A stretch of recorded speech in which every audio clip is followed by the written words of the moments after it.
Dear students, आज हम discuss करेंगे कोऑपरेटिव मार्केटिंग सहकारी विपणन। हमारे देश में कृषि उत्पादों के विपणन में किसानों को बहुत सी समस्याओं का सामना करना पड़ता था और इन समस्याओं से निजात पाने के लिए सहकारी विपणन समितियों की स्थापना की गई। सहकारी संस्थाओं के माध्यम से कृषि उत्पादों के विपणन में सुधार करते हुए आर्थिक विकास और सामाजिक न्याय का उद्देश्य प्राप्त करने का लक्ष्य रखा गया था। ज़्यादातर कृषि उत्पादों के विपणन में निजी या व्यक्तिगत संस्थाओं का प्रभाव होने के कारण कृषकों को अपनी उपज का उचित मूल्य नहीं मिल पाता था। उनसे बाजार में विभिन्न तरह की कटौतियाँ की जाती थी, अवांछित कटौतियाँ की जाती थी और कई तरह के चार्जेज हैं वो वसूल किए जाते थे।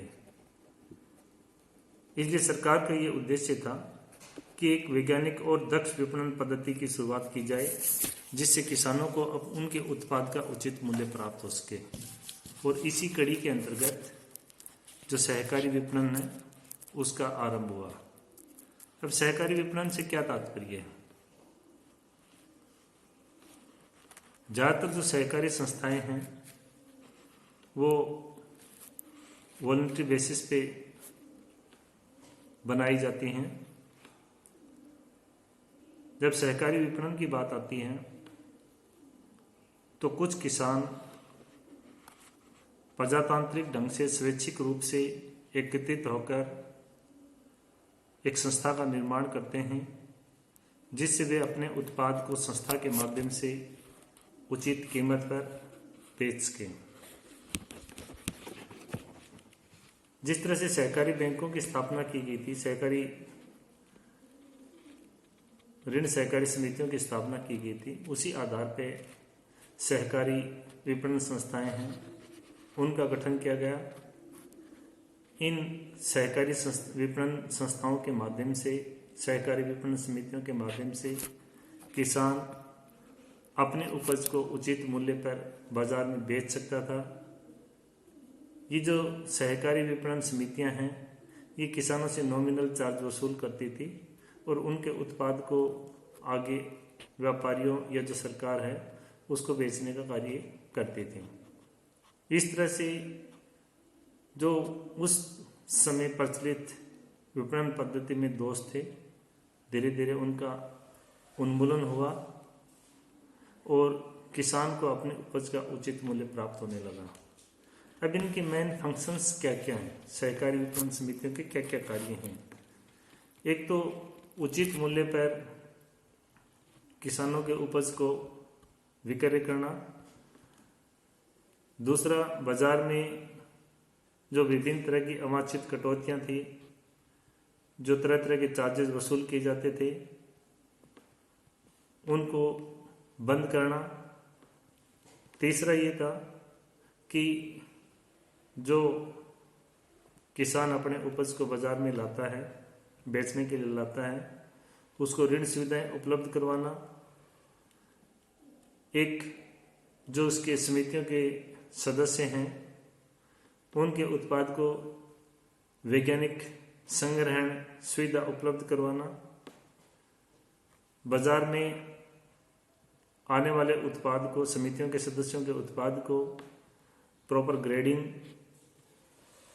उपलब्ध करवाना और समय समय पर इसकी जो सूचना है, बाजार समाचार वगैरह है, वो उनको उपलब्ध करवाना।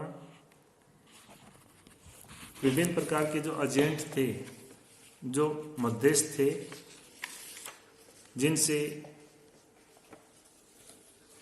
किसानों को अपने उपज का उचित मूल्य भी नहीं मिल पा रहा था और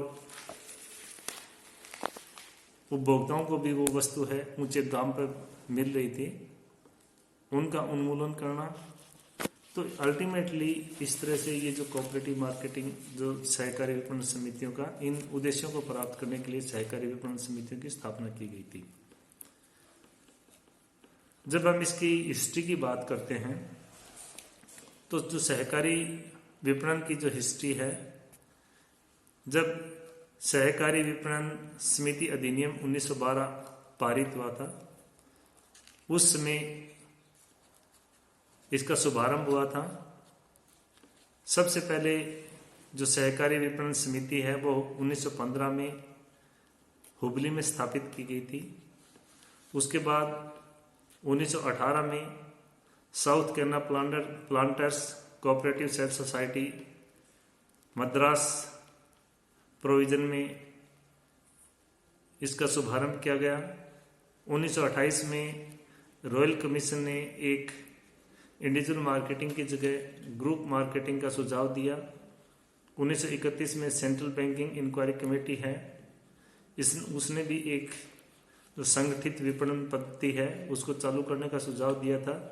तो इस तरह से समय समय पर बहुत सी समितियों का निर्माण हुआ और उनके समितियों के अनुशंसा के आधार पर ये जो सहकारी विपणन समितियां हैं इसमें समय समय पर आमूलचूल परिवर्तन भी किए गए और किस तरह से किसानों को अपनी उपज का उचित मूल्य प्राप्त हो सके, इसके लिए उसके संगठन में परिवर्तन किया गया।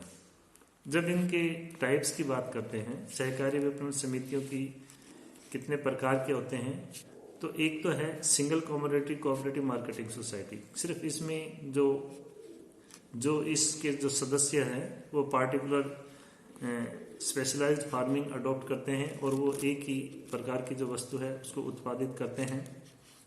इसमें जैसे उदाहरण के तौर पर sugarcane cooperative marketing society है, कॉटन कोऑपरेटिव मार्केटिंग सोसाइटी है, oilseed growers cooperative marketing society है। ये इस टाइप की single commodity cooperative marketing society के अंतर्गत आते हैं। दूसरी है multi commodity cooperative marketing society, जो बहु उत्पाद सहकारी विपणन समितियां। इसमें इसके जो मेंबर सदस्य हैं वो कई तरह के, जिसमें food grains, oil seeds, cottons और ज़्यादातर जो भारत में समितियां हैं वो multi commodity cooperative marketing society हैं। तीसरा है multipurpose multi commodity cooperative marketing society, बहुउद्देशीय बहु उत्पाद सहकारी विपणन समितियां। ये सोसाइटी कई तरह की जो उत्पाद हैं या वस्तुएं हैं उनका विपणन करती हैं और अपने जो मेंबर हैं उनको ऋण सुविधाएं भी उपलब्ध करवाती हैं और ज़्यादातर इन वस्तुओं को उत्पादन करने में जो उनको इनपुट्स की आवश्यकता पड़ती है उसका भी वो अरेंजमेंट करते हैं ताकि जो आवश्यक वस्तुओं का उत्पादन किया जा सके। जब इसके स्ट्रक्चर की बात करते हैं, ऑर्गेनाइजेशन सेटअप की बात करते हैं सहकारी विपणन समितियों की, तो इनका जो स्ट्रक्चर है वो द्विस्तरीय और त्रिस्तरीय, 2 टियर और 3 टियर दोनों टाइप का है। कुछ स्टेट्स हैं जैसे आसाम, बिहार, केरला, मध्य प्रदेश, कर्नाटका, उड़ीसा, राजस्थान, वेस्ट बंगाल, इसमें द्विस्तरीय है। द्विस्तरीय में ग्रास रूट लेवल पर प्राइमरी कोऑपरेटिव मार्केटिंग सोसाइटी होती हैं और अपेक्स लेवल पे स्टेट कोऑपरेटिव मार्केटिंग सोसाइटी है।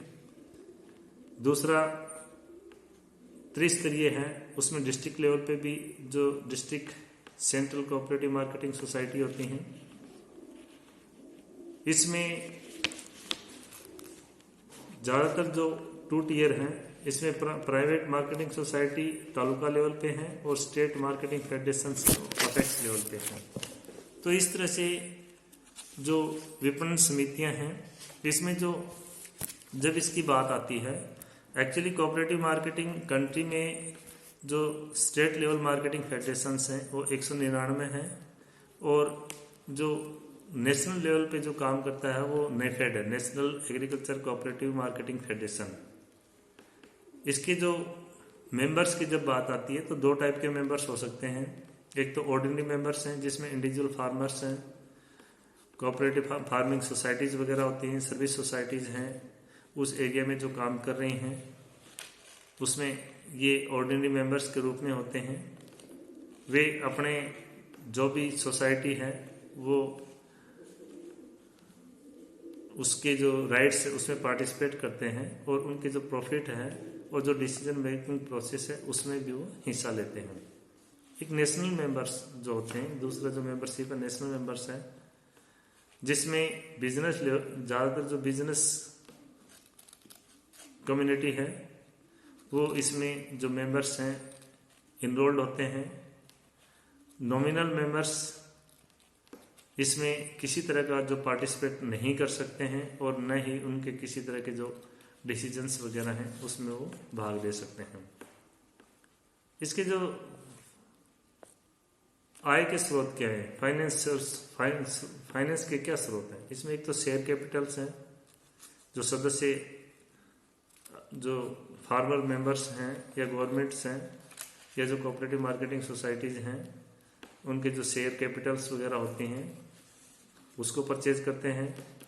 दूसरा लोन्स, इनको बैंकों या सरकार की तरफ से ऋण सुविधा उपलब्ध होती है। और तीसरी सब्सिडी, कई बार कोऑपरेटिव जो मार्केटिंग सोसाइटीज हैं इनको ऋण सुविधा भी जो अनुदान के रूप में भी कुछ राशि प्राप्त होती है।